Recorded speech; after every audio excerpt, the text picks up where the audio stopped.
Good afternoon. I'd like to show y'all a couple of things that I've been doing around the shop here, and a little update on the racing lawnmower. Went to our famous people over at Harbor Freight Tools and got some stuff. I got some more supplies. Got some zip ties there. Got some wire cutters. I got some wire wheel brushes.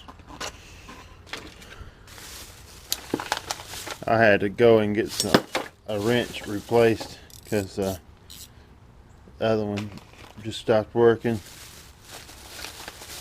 And got some little files there, so in case, I might need them later on whenever I maybe like strip out a bolt or something like that. I can put the threads back on it a little bit. Got a flat disc, and got their little monthly ad. They got some pretty good deals in there this month. They got that welder that I've got right now. It's $89.99. Pretty good deal. Alright, so back to the build on the Little Red Racer. Went ahead and installed the other Nerf bar, and pretty snazzy there. I got a little hood mount right there with a little bolt that I welded on there. I can put a little hitch pin through there so in case my hood don't come up. And check this out. So I welded some hinges onto my Nerf bars there. One over here, and I got one over there. So whenever I need to access my transmission or something, just like that right there, and it holds itself right up. And I thought that was a pretty cool design. I was kind of wondering, what I was going to do out there on the track, if I needed to change a pulley out or do something, and for another class or whatever I had to do, I could just go ahead and access it like this right here, and it goes down like that.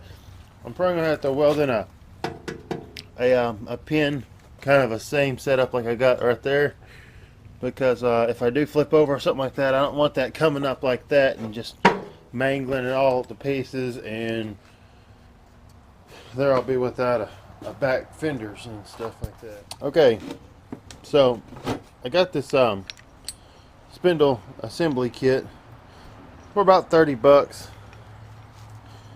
and I got it from good people over there at Go Power Sports. They've got some pretty nice things over there, and really cheap stuff. So in case you ever wanted to, you just didn't want to spend a lot of money, you can go over there and get this nice stuff. It's good quality. There's nothing bad about it at all. They come with nylon bushings. You got one on the top there, and you got one on the bottom, and then you got your little nylon spacer right there. This is a 5/8 shaft with a 5/8 bolt going right through the spindle bracket. What I did was, I have a 2" by 4" square tube on the front of this thing, and so I had to weld a plate over that because those brackets, they just aren't wide enough and just aren't tall enough. So I had to get it all centered, measure it out and everything, get this bracket on there centered, and then a little dirt on there, but anyways, I had to put that bracket on there centered just so I could get it looking straight and everything. Turned out pretty good. I think it's going to work out great. They're nice and tight, they have no slop in them. That's good products over there at Go Power Sports. They sell some good stuff, so y'all might want to go ahead and go check them out. Really cheap stuff, but you got good quality.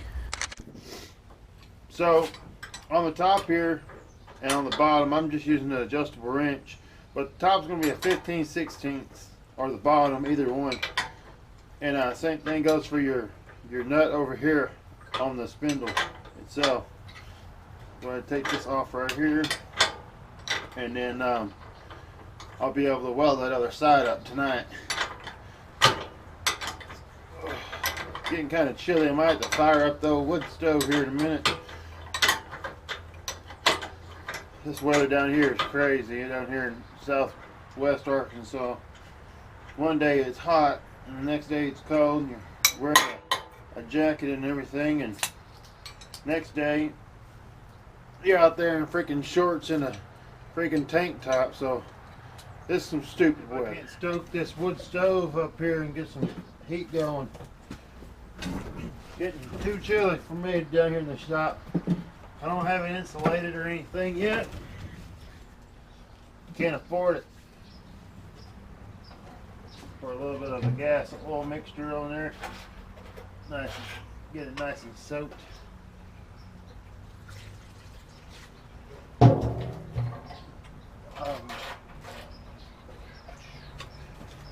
Nice having a wood stove, but a lot of people, they have their preferences on what they like. They either like their wood stoves, or they like their torpedo heaters. Me personally, I like wood stoves. We got us a butane torch here. We're about to make a fire. There we go. That's what you call a fire. Now we're going to be nice and toasty. We're going to be able to do some welding now. Alright, so I'm going to measure out 2 inches by 4 inches on this piece of metal I've been using for just about, we got 2 inches right there. We got 4 inches right there. Mark that with that soapstone and we'll be ready to cut. There we go. Now, get my square. This top part's already squared out. Draw me a line. Edge right there.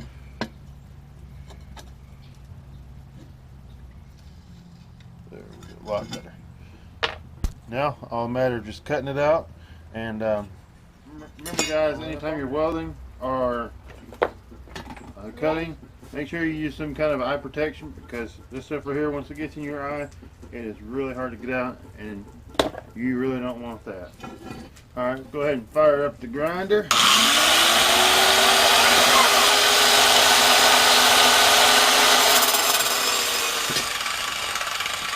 Pretty good piece.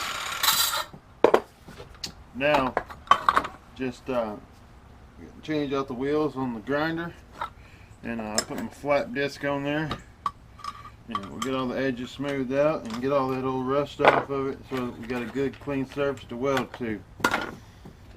Yesterday, whenever I welded that one bracket up, I had to reheat the metal, or preheat the metal, sorry.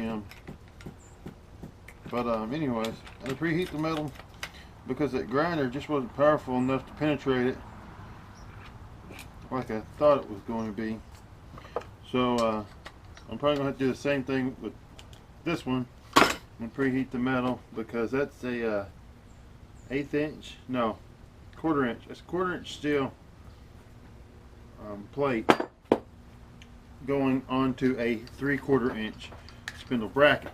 So there's a big difference there, and it actually cut through that that 3/4 inch, but why it didn't cut through that, I don't know. It didn't penetrate it well.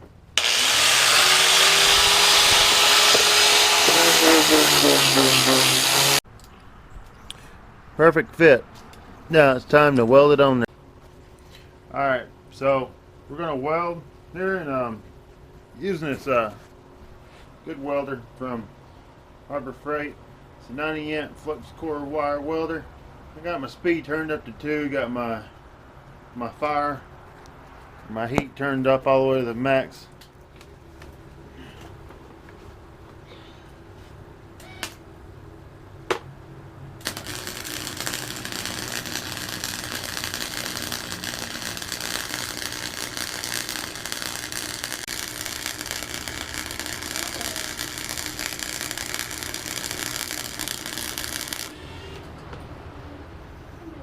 Oh, ran out of wire.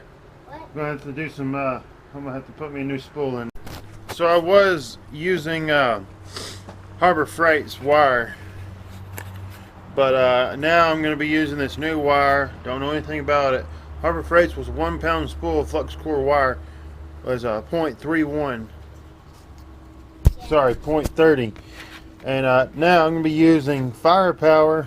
This is the part number and everything like that. I've never used this wire before, so it gives me kind of a chance to review it. To see, here's all the specs, operating ranges, and amperes.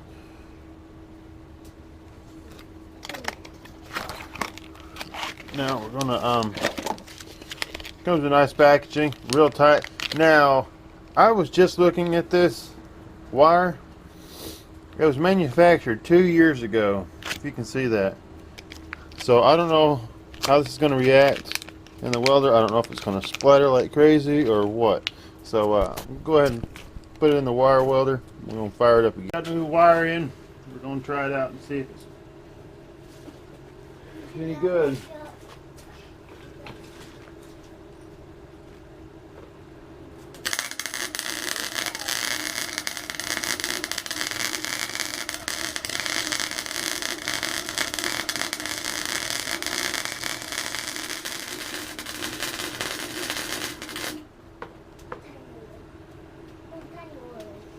I'll tell you what, that's the crappiest wire I've ever bought in my life. That's on up there with that Hobart wire. I do not like it. It didn't even penetrate. It's sitting on top of the metal. That's what you get for $38. Crappy freaking wire. Look at that. This is Harbor Freight's wire. This is that firepower. The firepower, I've got my heat turned all the way up, and I've got it turned down to about, got my speed on 1. It doesn't splatter any, but the thing is, it's not penetrating. This is Harbor Freight's again. That's what I've been using, Harbor Freight or Lincoln wire. Majority of what these welds are on this lawnmower have been welded with Lincoln wire or Harbor Freight wire.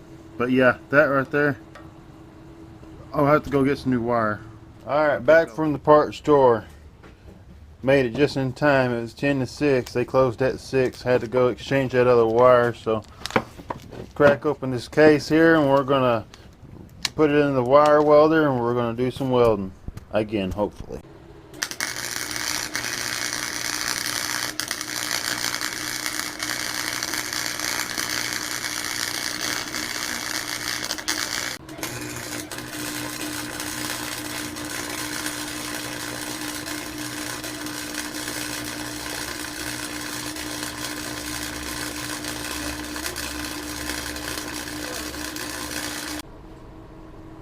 Well, I got it welded up. That Lincoln wire really helped out on this last part. Now all I gotta do is get that wire wheel. We'll put the wire wheel hold of it and get it all smoothed out, and tomorrow I'm gonna weld it up because it's getting too late and it's getting too cold. So I'll catch y'all tomorrow. This Chasedogs. See y'all later.